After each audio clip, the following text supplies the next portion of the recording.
Hope you had a good day of school so far. I want to introduce you to our second Spirit Week of the year. This week we're going to try to do something special to celebrate our victory over Lord Memorial, but more importantly to get prepared for our big game. And I was telling Coach Murphy just this weekend, I've been around Falcon football since Monroe County High School came into existence. I was a paraprofessional assistant coach on that very first team. And Coach, I do believe that this could be the biggest game that we've played as a school. We played in some big games. We won regional championships. We've played for chances to go to the state championship. But given the fact that we're playing against our most hated rival, without a doubt, and it's for the regional championship, and furthermore, it's a rematch game. And I'm excited about it and hope the kids are. And we're going to talk a little football here during this segment and tell you about some things that we've got planned for this week. Coach, tell us a little bit about the season and how we've progressed as a team and shown so many improvements. I've been here for 3 or 4 years now, and of course I played here. And I know there have been some seasons in which we did not get better as the season went along. And as a coach, that's always what you want to see. You want to see your team get better and play its best in November. And I truly believe this year that we've done that. We've had games this year where we haven't played very well, but towards the end of the year and getting into November, I think we're starting to play quite a bit better, and that's always a good sign for the team. Yeah, I think it shows. On Friday night, guys, you put together a complete performance. Special teams, defense and offense, everybody was clicking, doing well. And I heard so many of the fans that made the trip up there to Erlanger that was the best game that they'd seen us put together, and they'd seen so much improvement. And that's what you like to hear out of a coach, because you go to work every day and you practice, and you guys have been putting in some good practices here back to back, and when it pays off on Friday night, it makes you feel good. I think the practices are the X factor. Last week we had our best week we've had all year as far as practice goes. And I don't think it's a coincidence that we played the best game we played all year last Friday, because I truly believe, especially in high school, that you have to prepare during the week as well as you possibly can to play well. And we prepared last week to win, and that's what we did. Yeah. Well, this Glasgow game it's always been a special game for me. My dad started his coaching career at Glasgow. We lived over there for a few years, and that's one reason why I always like to beat them. But ever since I've been a part of high school athletics as an old Tompkinsville Bear, growing up, that's been our most heated rivalry, and I know it has been since we've been here at Monroe County as well. And we went over there earlier in the year and played a phenomenal first half, and things got away from us, and the game got a little bit out of control in the second half. Certainly wasn't what we wanted. What do you have to say about that first matchup? Well, we're up 21-14 right before the half, and that's including giving them basically an interception for a touchdown, and then we give up a 38-yard screen pass right at the half, and then in the second half we have 3 or 4 turnovers, and we really just shot ourselves in the foot the first game we played them. And it's been kind of our MO all year. If we don't turn the ball over, we usually fare pretty well on the scoreboard, and if we limit the big plays on defense, we usually fare pretty well. So, and again, you look at last Friday night, we had 0 turnovers, forced 3, and they had 1 big play on offense. So we limited the big plays, and we didn't have turnovers, and we ended up winning the football game. And every Glasgow game is going to have a little extra juice to it because it is Glasgow, and it is. But this one, I mean, you've got the regional championship on the line. We've been over there already once this year, and they got the best of us, so there's a little extra juice. So as far as the juice goes for the game, it doesn't hardly get any better than this. Yeah. You correct me if I'm wrong. That first ball game, didn't we dominate them on offensive stats, time of possession, yes, yardage? So we won the game statistically in every fashion, but lost it on the scoreboard. So that's something that you guys need to be thinking about, that you did the things that you needed to, but you just made a few mistakes and gave up too many big plays.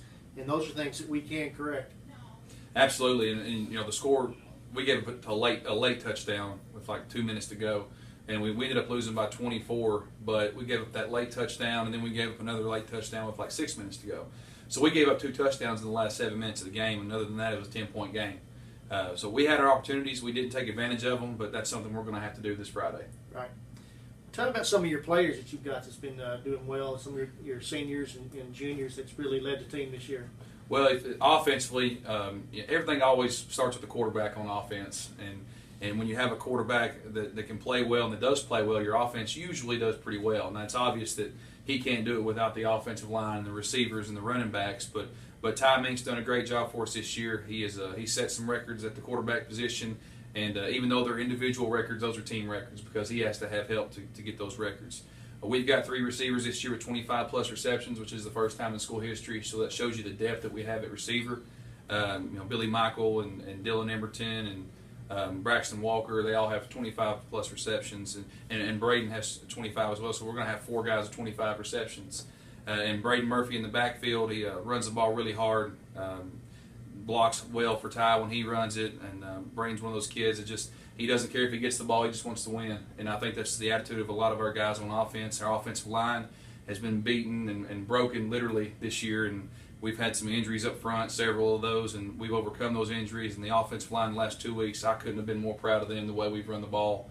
And that's really good to see going to the playoffs, because you and I both know, Coach, if you can't run the ball, it's going to be hard for you to win when it gets in the crunch time in big games. And we've run the ball well the last 2 weeks, so that's definitely a good thing to see. And defensively, we've got 2 linebackers closing in on 100 tackles, Landon Stinson and Braden Murphy, and Braxton Walker's got 4 interceptions, leading our defensive backs. And our defensive line, Cooper Mannion's leading us in tackles, and we got Taj and Cahill and Timmy Ray, and our seniors have really played a lot of football for us over the last 3 years, and that's no different this year. They've played a lot of football, so we're going to depend on them to lead this team this week, and this is their last go-round. I told them this year that it's their legacy. Nobody will ever take it away from them, so it's up to them to leave that legacy, and they took that to heart the last 2 weeks, and hopefully we can keep that rolling this week. Yeah. We were a 2-touchdown underdog against Lloyd Memorial, and Coach, I think our offensive line and our offensive running attack totally dominated them. The time of possession was 36 minutes to 11 minutes. Yeah. So Lloyd Memorial had the ball for 11 minutes, and we had it for 36. You can't win ball games holding the ball for 11 minutes unless the other team has 8 turnovers. Right. And so we didn't turn the ball over. We held it for 36 minutes, and that's what won the game for us. So the rush and attack, when we broke the first run in the first quarter, I thought that was a really good sign for us, and we were able to run the ball 4-6 yards at a time. And I think we were 8 of 13 or something like that on third down, which is really good. So that was the difference in the game. We kept the ball out of their hands because they had 2 playmakers that could really score at any point in the game, and we kept it out of their hands, and kept it in ours. Yeah, that was a great job there. And looked like at halftime you made a few little adjustments and come back and really did a great job second half shutting them down. Well, we went in the Wildcat, and we were running Braxton on the jet, and in the Wildcat, you take one thing away, you got to give the offense something else. We were able to see what they were going to give us, and we threw in a few wrinkles at the half, and a few passes out of Wildcat, and all 3 of them hit in the second half for crucial first down, so that was big for us. Yeah, it was. It's one of those games you shouldn't have to try to get your kids up for. They should be able to get themselves up for this game on their own, and I'm sure that they will. We're going to do some things for you guys this week. Let me kind of give you a little quick rundown of that. We're building up a competition, and we're going to have a meeting with each individual class tomorrow, and we want you to nominate 5 of your classmates. And those 5 classmates are going to join in a competition. And one battle is going to be a lip sync battle. Another battle is going to be a quick recall battle. And it's a spirit competition. We want to see which class has the most spirit, which class can get the loudest. Now here's the deal. For the group that wins this, you're going to accumulate points on Wednesday, accumulate points on Thursday. For the winner of this competition, you get to play the faculty in dodgeball. And we're going to make a rule on that there's not going to be very many rules. The faculty is pretty confident that we're going to take y'all out. Coach Murphy has already said that he hopes it's, what group was it? I'll take the seniors. The seniors? Mm-hmm. Well, I was thinking about the juniors because they appear to be a little wimpy. Well, I don't know if they can get there, is the thing, Coach. I mean, at sometimes this year, their spirit has not been the greatest. So they may not be able to get there and get an opportunity to get beat. Well, that's true. And, the freshmen there, they're pretty rowdy too, so don't let them knock you off.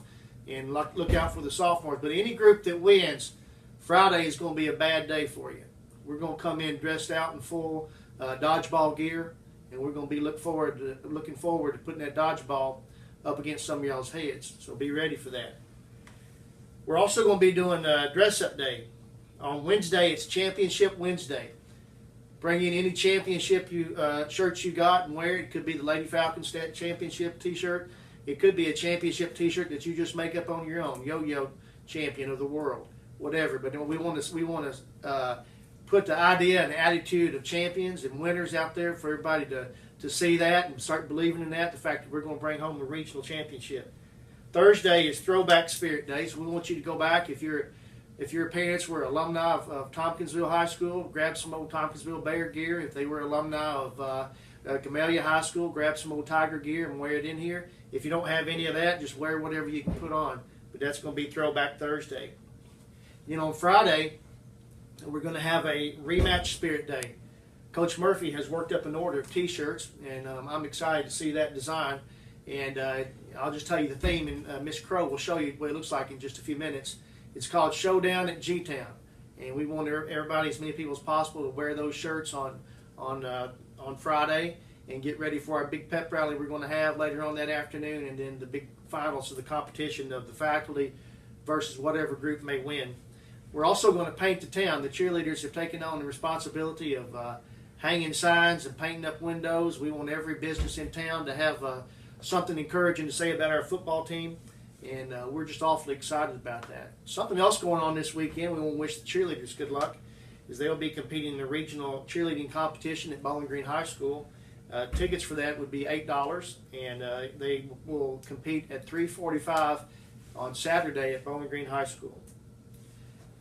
We also want each advisory, Miss Hillary Lee will be bringing around poster boards, each advisory to make a minimum of one poster encouraging the Falcons, go row, beat the Scotties, and those signs are going to be hung up around town later on this week. Coach, you have any closing comments you'd like to say to the student body? I do. I want to say this to the student body. If you don't play football, this is still your team. We represent this school, and we work very hard. The players work so hard to put a product on the field that not only makes them proud, but makes this student body proud, makes the teachers proud, makes this community proud. And I really want to challenge the student body, because there's going to be a lot of people at this game on Friday night. And I want our student body to have a pep section that's bigger than Glasgow's. And I have full confidence in our student body and the pep that they can have and they can bring to the table. And I want to challenge the student body to come out on Friday night and support these players, because this is not only a big game for the players, but it's a big game for this school and the kids in this school, even if they don't play football. We represent this school, and it's this school's football team. So we represent everybody in it and everybody in this community, and it's going to be a big night for our community. Right. Yeah, it is. Yeah, and that's something I always told my kids when I played. You play for your family, you play for yourself, you play for your school community, and you also play for the community that you live in. And don't you think for one second that the community of Monroe County will have all eyes and all ears on this game. Those that won't be there in person will be listening to it on the radio. Everybody has a vested interest in it.